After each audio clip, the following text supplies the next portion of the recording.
සාමයේ මේසේ මත ලේ සහ වෙඩි බෙහෙත් සුවද ඇමරිකාවේ F-35 ජෙට් යානා පළවා හරිමින් ඩොලර් මිලියන 30ක රීපර් ඩ්‍රෝනයක් පර්සියානු ගල්ෆ් පහතේදීම කුඩුපට්ටම් කිරීමට ඉරාන මිසයිල සමත් වෙද්දී කටහරි වායු සමනය කළපු කාමරවල රාජතාන්ත්‍රිකයන් සාමයේ ලියවිලි ලියමින් සිටින්නේ කුමන සූදුවකද කියන ප්‍රශ්නය තවමත් එලෙසමයි. ඒ අතර ලෝක බලවතුන් මැද පැරදිග නව දේශපාලන සිතියම ලෙයින් සහ යකඩින් නැවත අඳින මේ මොහොතේ සුන්බුන් අතර ඊද් උත්සවයට මහමින් සිටි රෝස පාට ගවුම් පොදිය පපුවට තද කරගෙන හඬන ගාසාවේ අසරණ ආච්චි අම්මාවරුන්ගේ මරණීය විලාපය ජයග්‍රහණය රතු රේඛා මැකීමට උත්සාහ කරන ලෝක සිතියමට ඇහෙයිද? ආයිබෝවන් සුබම සුබ දවසක් වේවා යූත් පයිලට් බුද්ධිමත් පාඨක හිතවතුනි හිතවතිනි ඒ වගේම තමයි සවිඥානික පුරවැසියනි අපි කෙලින්ම යමු මැද පෙරදිග පැත්තට. මැද පෙරදිග මොකද උනේ පසුගිය පැය 8ක කාලය තුල සුවිශේෂී තොරතුරු සිදුවීම් රාශියක් තිබෙනවා. මේ වන විට මැද පෙරදිග කලාපයේ අතිශය උණුසුම් සහ තීරණාත්මක පුවත් මාලාවක් වාර්තා වෙනවා. වරින්ම විශේෂයෙන්ම වොෂින්ටනයේ සහ ටෙහරානයේ ඉහළ පෙරේ රාජතාන්ත්‍රිකයන් කටාර් රාජ්‍යයේ සාමයේ කොන්දේසි ලියමින් සිටින මොහොතක පර්සියානු ගල්ෆ් කලාපය ඒ මුහුදු තීරය සහ ගාසා ලෙබනන් දේශ සීමා මහ වෙඩිහඬින් මිසයිල ප්‍රහාර වලින් ගිගුරුම් දෙමින් පවතිනවා. එක පැත්තකින් සාම සාකච්ඡා අනික් පැත්තෙන් දරුණු මිලිටරි ප්‍රහාර නැත්නම් ෆයිටින් ඇන්ඩ් ටෝකින් නම් සටන් කරමින් සාකච්ඡා කිරීමේ මේ භයානක දේශපාලන ක්‍රීඩාව නිසා මුළු මහත් මැද පෙරදිග පමණක් නෙවෙයි ලෝකයේම අස්ථාවර වෙන්න යනවා වගේ මේ වෙද්දි පොඩ්ඩක් පේන තියෙනවා. කොනමුත් අද මේ විශේෂ වාර්තාවෙන් පසුගිය පැය කිහිපය තුළ මැද පෙරදිග සිදු වුණ මිලිටරි පෙරළිය ඒ වගේ තමයි ජාත්‍යන්තර බුද්ධ්‍යංශ රහත් ඒ වගේම තමයි නිල ප්‍රකාශයන් වල සැබෑ අර්ථය සහ මේ මහ විනාශය ආශ්‍රය තැලෙන අහිංසක මිනිස් ජීවිතවල සැබෑ ඛේද වාචකය වචන දහසකින් අපි ඔබට ඉදිරිපත් කරන්නේ. පුවත් වාර්තා සනාථ කරන ආකාරයට ඔබ දන්නවා අද උදෑසන වීඩියෝ ඔබ බැලුවා නම් සහ වාර්තා වලට අනුව ඊයේ මධ්‍යම රාත්‍රියේ ඒ කියන්නේ ලංකාවෙන් අද උදෑසන වෙලාවේදී ඉරානයේ ප්‍රධාන වරාය නගරයක් වන බන්දර් අබ්බාස් වෙරළ තීරය දෙසින් දරුණු පිපිරීම් මාලාවක ශබ්දයක් ඇහිලා තිනවා. මුලදී ඉරාන දේශීය මාධ්‍ය ප්‍රකාශ කරේ මේවා සාමාන්‍ය පිපිරීම් කියලා කිව්වත් පසුව ඇමරිකානු මධ්‍යම බලඇණියවත් මේ සෙන්කොම් ආයතනයේ නිර නිවේදනයක් නිකුත් කරමින් ප්‍රකාශ කරා තමන් ඉරාන මිලිටරි මධ්‍යස්ථාන ඉලක්ක කරගෙන ප්‍රහාර එල්ල කරා කියලා. ඇමරිකානු බුද්ධ්‍යංශ වලට අනුව ඉරාන නාවික හමුදාට අයිති අධිවේගී ප්‍රහාරක යාත්‍රා කීපයක් ලෝක වෙළඳාමට අතිශය තීරණාත්මක හෝමෝ සමුද්‍ර සංධිය රහසිගතව මුහුදු බොම්බ වැපරීමට සූදානම් වෙමින් තිබෙනවා. ඒගොල්ලෝ තමයි කියන්නේ. ලෝකයේ බොරතෙල් සැපයීමෙන් පහෙන් එකක් ගමන් කරන මේ පටු මුහුදු තීරුව හරහාගෙන එක කවුරුත් දන්නවා. ඇමරිකානු ප්‍රකාශක වොෂින්ටනයේ ඉඳලා වාර්තා කරනවා ඇමරිකානු හමුදාවන්ගේ ආරක්ෂාව වෙනුවෙන් තමන් මෙම ස්වයන් ආරක්ෂක ප්‍රහාරය එල්ල කරා කියලා. ඒදී බෝම්බරගත් යාත්‍රා සහ වෙරළේ තිබුණු මිසයිල් දියත් කිරීමේ මධ්‍යස්ථාන මුලින්ම විනාශ කරා කියලා ඇමරිකාව ප්‍රකාශ කරනවා. පෙන්ටගනය ප්‍රකාශ කරන්නේ මේ ප්‍රහාරයෙන් කිසිදු සෙබළුකට හානියක් සිදු නොවිච්ච නිසා මෙය සටන් විරාමය සම්පූර්ණයෙන් බිඳ දැමීමක් නෙවෙයි කියලා මේ සිදුවීම අද උදෑසන වීඩියෝ එකේ සඳහන් කරලා තිනවා සම්පූර්ණයෙන්ම දීර්ඝ වශයෙන්. කොහොම නමුත් දැන් මේ පෙන්ටගන් නිලධාරියෙකු වන ඇඩම් ක්ලේමර්ස් අල් ජසීරා නාලිකාවට ප්‍රකාශ කරනවා මේක ඔහු වෙනස්ම කතාවක් කියන ඔහුට අනුව ඇමරිකන් මෙම ප්‍රහාරය එල්ල කරන්නේ හුදෙක් ආරක්ෂාවට පමණක් නෙවෙයි හෝමෝ සමුද්‍ර සංධිය අවට ඉරාන නාවික වත්කම් පිළිබඳව රහසිගත බුද්ධ තොරතුරු එකතු කිරීමේ අරමුණෙන් කියලා තමයි සඳහන් කරන්නේ. ඒ වගේම මේ ඇමරිකාවේ මේ ස්වයන් ආරක්ෂක කතාව ඉරානය කිසිසේත්ම පිළිගන්නේ නැහැ. ප්‍රහාරයෙන් පැය කිහිපයක් යනටත් මත්තෙන් ඉරාන විප්ලවීය බලකාය මුළු ලෝකෙම කැළඹූ මිලිටරි ප්‍රතිප්‍රහාරයක් එල්ල කරා. ජාත්‍යන්තර පුවත් සේවාව සහ මැද පෙරදිග වෙස්ට් ඒසියා නිවුස් ඒජන්සි පුවත් ආයතනය සනාථ කරන ආකාරයට ඉරාන ගුවන් සීමාව උල්ලංඝනය කරමින් පැමිණි ඇමරිකානු අධි තාක්ෂණික ගුවන් යානා ත්‍රිත්වයක් ඉරාන රේඩාර් පද්ධතිවල සටහන් වෙලා තිනවා. වහම ක්‍රියාත්මක වුණ ඉරාන ගුවන් ආරක්ෂක බලඇණි ඔවුන් සතු දේශීය මිසයිල් පද්ධති ක්‍රියාත්මක කරමින් එම යානාවලට ප්‍රතිප්‍රහාර එල්ල කරලා තිනවා.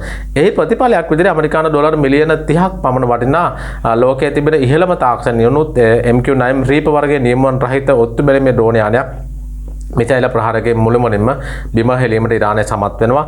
මීට අමතරව එතන තිබුණු අනෙක් RQ4 Global Hawk ඩ්‍රෝන යානයටද ඇමරිකාවේ ඒක ඩ්‍රෝන යානයටද වගේම ඇමරිකාවේ අභිමානය කවුරුත් දන්න F-35 පස්වන පරම්පරාවේ ජෙට් යානයටද ඉරානයේ සාර්ථක වෙඩි තබලා තියෙනවා. එම යානාවලට සිද්ධ වෙච්ච දැඩි හානිය තවදුරටත් වළක්වා ගැනීම සඳහා වහාම පසුබා පලා ගිහිලා තියෙනවා කියලා ඉරාන හමුදා ප්‍රකාශය කරනවා. ඒක නිසා දන්නේ ට්‍රම්ප් මීට පොහොතකට ප්‍රකාශ ප්‍රකාශ කරා කලින් ප්‍රකාශ කරා ඉරානයට පහර දෙන එක නවත්වන කලේ සම්බන්ධව අපි 8:30 වාර්තාවට අරගෙන එනවා සුවිශේෂී වාර්තාවක්. කොහොම නමුත් ඉරාන මිලිටරි ප්‍රකාශකවරයා ඉරාන පාර්ලිමේන්තු ජාතික ආරක්ෂක කමිටුවේ ප්‍රකාශකවරයාත් ඒකාබද්ධ ප්‍රකාශයක් නිකුත් කරමින් කියනවා ඉරානය සෑම විටම සාකච්ඡා කරන්නේ ජයග්‍රහයි බලවතාගේ ස්ථාවර ඉඳලා කියලා. සතුරාට යටත් වීම අපේ ප්‍රශ්න තවත් වැඩි කරනවා.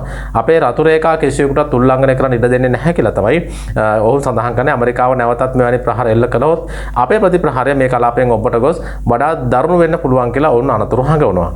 ඒ වගේ තමයි මේ මහා ගැටුමේ සැබෑ නිර්මාණකරුවා කවුද? ලන්ඩනයේ චැතම් හවුස් ආයතනයේ ජ්‍යෙෂ්ඨ විශ්ලේෂක යොසි මෙකර්බර්ග් අල් ජසීරා නාලිකාවට ප්‍රකාශ කරන ආකාරයට මේ සමස්ත අර්බුදයේ ප්‍රධාන ගෘහ නිර්මාණ ශිල්පියා ඊශ්‍රායල් අගමැති බෙන්ජමින් නෙතන්යාහු 2015 දී ඇති කරගත් ඉරාන න්‍යෂ්ටික ගිවිසුමෙන් ඉවත් වෙන්න කියලා පළමු ට්‍රම්ප් පාලනාධිකාරියට දැඩි බලපෑම් කරන්න නෙතන්යාහු.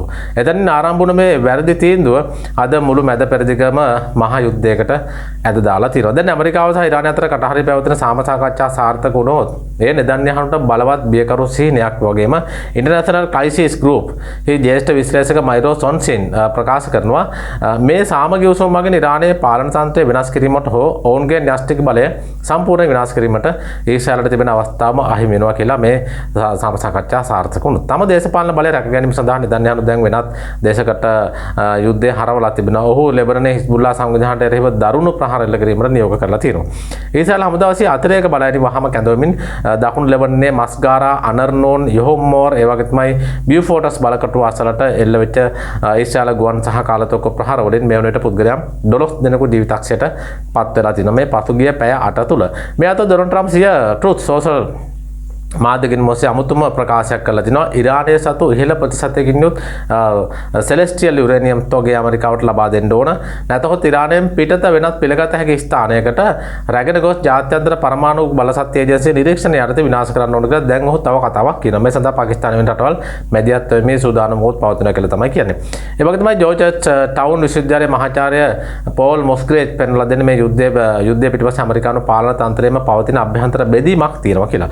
ට්‍රම්ප් පාලනය ඇතම් පිරිස් ඊශ්‍රායලය සමග එකතු වෙලා මේ යුද්ධය දිගටම කරගෙන යාමට කැමැත්තෙන් සිටිනවා වගේම තවත් පිරිසක් මෙම කෙටිසයි ජයග්‍රහයි යුද්ධය short happy victorious war කියන මේ අසාර්ථක යුව පිළිබඳව සම්පූර්ණ වැරද්ද ඊශ්‍රායලය පිටපැටවීමට උත්සාහ කරමින් ඉන්නවා. ඉරාන විදේශ අමාත්‍යාංශ ප්‍රකාශක බගයි තමන්ගේ ගිණුම හරහා බිහිසුණු රහසක් කෙලි කරලා තිනවා. ඒ තමයි යුද්ධය ආරම්භ වුණ පළමු දිනේදීම පෙබරවාරි මාස 28 වෙනිදා ඇමරිකාව විසින් ඉරානයේ ක්‍රීඩා ශාලාවකට එල්ල කරපු ප්‍රහාරයකින් අවුරුදු දෙකක දැරියක ඇතුළු 24 දෙනෙකු මිය ගිහිල්ලා තියෙනවා.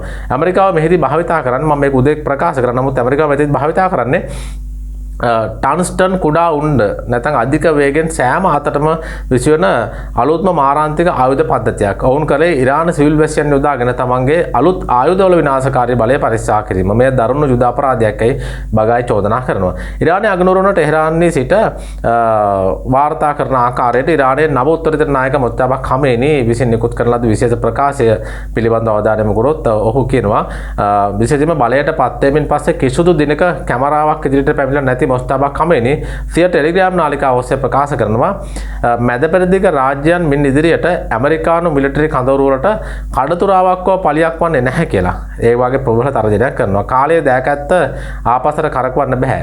ඇමරිකාවට මින් ඉදිරියට මේ කලාපය තුල කිසිදු ආරක්ෂක තෝතන්නක් හිමි වෙන්නේ නැහැ. මම සියලුම ඉස්ලාමීය රටවලට පොදු යහපත සහ මිත්‍රත්වය වෙනුවෙන් එකතු වෙන්න කියලා ආරාධනා කරනවා කියලා ඔහු ප්‍රකාශ කරනවා. ඔහුගේ මෙම පණිවිඩයෙන් පැහැදිලි වන්නේ පෝස්ට් ඇමරිකන් ඕඩර් නම් එනම් ඒ කියන්නේ ඇමරිකානු බලපෑමෙන් තොර නව ආසියානු දේශපාලන බලවතුන්ගේ නැගීම කියන එක තමයි මේ පැහැදිලි වෙන්නේ. මේ අතර ඊශ්‍රායල බුද්ධ්‍යංශ ප්‍රධාන ඩේවිඩ් සිනි රහසින් එක්සත් අරාබ් එමිරේත් රාජ්‍ය වෙත ගිහිල්ලා එහි පිටුහල් කරලා සිටින හිටපු ෆාටා නිලධාරියෙකු වන මොහමඩ් දහල්ලාන් හමු වෙලා තියෙනවා. ඇමරිකාව සහ ඊශ්‍රායලය සැලසුම් කරන්නේ යුද්ධයෙන් පස්සේ ගාසා තීරයේ ස්ථාවරත්වය රැක ගැනීම සඳහා මේ මොහමඩ් දහල්ලාන්ව පාලකයා ලෙස පත් කරන්න. කෙසේ වෙතත් සාමසාකච්ඡා කඩාකප්පා කිරීම සඳහා ඇතම් පාර්ශ්ව විසින් ඉරානයට මුදල් ලබා දෙනවා යනුවෙන් පතුරන කතා අසත්‍ය බව කටාර් රාජ්‍ය විදේශ අමාත්‍යාංශ ප්‍රකාශකවරයා සඳහන් කරනවා. මේ විදිහට බැලුවට පස්සේ බුද්ධිමත් පාඨකයන් විදිහට ඔබට තේරෙනවා යුද ටැංකිවල සද්දය, ඩ්‍රෝන යානාවල මිල ගණන්, න්‍යෂ්ටික යුරේනියම් තොග සහ දේශපාලන මේස මත සිදුවන කෝටි ප්‍රකෝටි ගනුදෙනු මැද ලෝකයට අමතක වන එකම එක දෙයක් තියෙනවා. ඒ මේ යුද්ධය නිසා හැඬු කඳලින් ජීවිතය ගෙවන අහිංසක මිනිසුන්ගේ සහ දරුවන්ගේ ලේ සහ කඳුළු කතා. මේට නැත්නම් මේ පසුගිය වසර දෙකක කාලය තුළ ඊශ්‍රායල ප්‍රහාරාමයේ පලස්තීනුවන් 72500කට අධික පිරිසක් ජීවිතක්ෂයට පත් වෙලා තිනවා මේ සිවිල් පුරවැසියන්. ඒ වගේ තමයි 2025 ඔක්තෝබර් මාසයේදී ප්‍රකාශයට පත් කරපු සටන් විරාමයෙන් පස්සෙත් පුද්ගලයන් 800කට වඩා මිය කියලා තියෙනවා. අද මේ අපි කතා කරන ගාසා තීරයේ සිට ලැබෙන මේ තොරතුරු වලට වඩා සංවේදී මිනිස් කතාවක්. මේ කතාවල් 100 ගණනක් මේවා පිටිපස්සේ තියෙනවා. ඒ වගේම අපි මේ විශේෂ කතාවකට අවධානය යොමු කරනවා. ගාසාහි අල් මගාසි සරණාගත කඳවුරේ පුංචි අඩක් කැඩී ගිය නිවසක අවුරුදු 6ක සිනහ පොදක් සිටියා. ඇය නමින් ෆාතිමා මුළු මැද පෙරදිග කලාපයේම වෙඩි හඬෙන් ගිගුරුම් දෙද්දිත් ඇගේ ලෝකය වර්ණවත් උනේ තව දින කිහිපයකින් උදා වීමට නියමිතව තිබෙන ඊද් උත්සවය වෙනුවෙන්. ඇගේ ආච්චි අම්මා සොහීර් සහ මහත් ආදරයෙන් මහමින් සිටි අලුත් රෝස පාට ගවුම් පැටිය දිහා ෆාතිමා බලා සිටියේ ඇස් දෙනෙත් අයාලමින් නැත්තම් දිලිසෝමින්. තව දවස් දෙකයි ආච්චි අම්මේ මම මේ රෝස පාට ගවුම ඇඳලා මිදුලට වෙලා සෙල්ලම් කරනවා. එතකොට අපේ ගෙදරටත් ඊද් සඳ පායයි ෆාතිමා සිනාසමින් කියනවා. නමුත් යුද්ධයට සිනහව හඳුනන්නේ නැහැ. ඊට පහුදා සන්ධ්‍යාවේ අහසින් ආපු ඊශ්‍රායල් ඩ්‍රෝන යානයක මිසයිල් ප්‍රහාරයකින් කඳවුරේ නැගෙනහිර මිසයිල් ප්‍රහාරයක් කඳවුරේ නැගෙනහිර දෙසට පතිත වෙනවා. ඒ වගේම බිහිසුණු ශබ්දයක් සමග හාත්පස දුමෙන් වැසලා යනවා. දුමාරේ කෙමෙන් පහව යද්දී සොහිර් පිස්සියක මෙන් මිදුලට දිවගෙන ආවා. නමුත් එහි මිදලක් ඉතුරුලා තිබුණේ නැහැ. සුන්බුන් අතර ලේ තැවරුණු තවමත් මහලා අවසන් නොකළ රෝස පාට රෙදි කැබැල්ලක් අතින්ගත් වනම පුංචි ෆාතිමා සඳහටම දැස් පියාගෙන සිටියා. ඇගේ පුංචි හදවත ගැහිම නතර වෙලා තිබුණා. අද මුළු ගාසා තීරයේම උත්සව සිරින් වැසිය යුතු මොහොතක සොහිගේ නිවසේ ඇසෙන්නේ මරණ විලාපයක්. කටහරි වොෂින්ටනේ වායු සමනය කළපු සුපෝග්බෝගේ කාමරවල රාජතාන්ත්‍රික සාමයේ කොන්දේසි සහ දේශ සීමා ගැන කතා කරද්දී සොහී තනියම ඇගේ දෑතින්ම පුංචි ෆාතිමාව මහ පොළොවට බාර කරනවා. ඇය අවුරුදු 6ක අහිංසක දරුවෙක් විතරයි. ඒ කාටවත් වරදක් කරලා නැහැ. ඇයි මගේ රත්තරන්ට මෙහෙම කළේ? සොහිල් ලේ තවරුණු රෝස රෙදි කැබල්ල පපුවට තද කරගමින් හඬා වැටෙනවා. ලෝක බලවතුන් යුද්ධයෙන් තමන්ගේ බලය සහ ජයග්‍රහණය සෙවීමට මාන බලද්දී අවසානයේදී අහිංසක මිනිසුන්ට ඉතුරු වෙන්නේ උත්සව වෙනුවට මරණය සෙවෙනදී සහ කිසිදා නොසන්සිඳෙන සදාකාලික වේදනාවක් පමණයි. මෙතෙක් වෙලා මාත් එක්ක රැඳිලා සිටපු ඔබ සියලු දෙනාටම බොහොම ස්තුතියි. රාත්‍රී 8:00ට අපි උත්සාහ කරනවා අලුත් තොරතුරු තිබුණොත් ඔබ හමුවට එන වීඩියෝකින්. මම ගිහිල්ලා යන්න. සුබ දවසක් වේවා.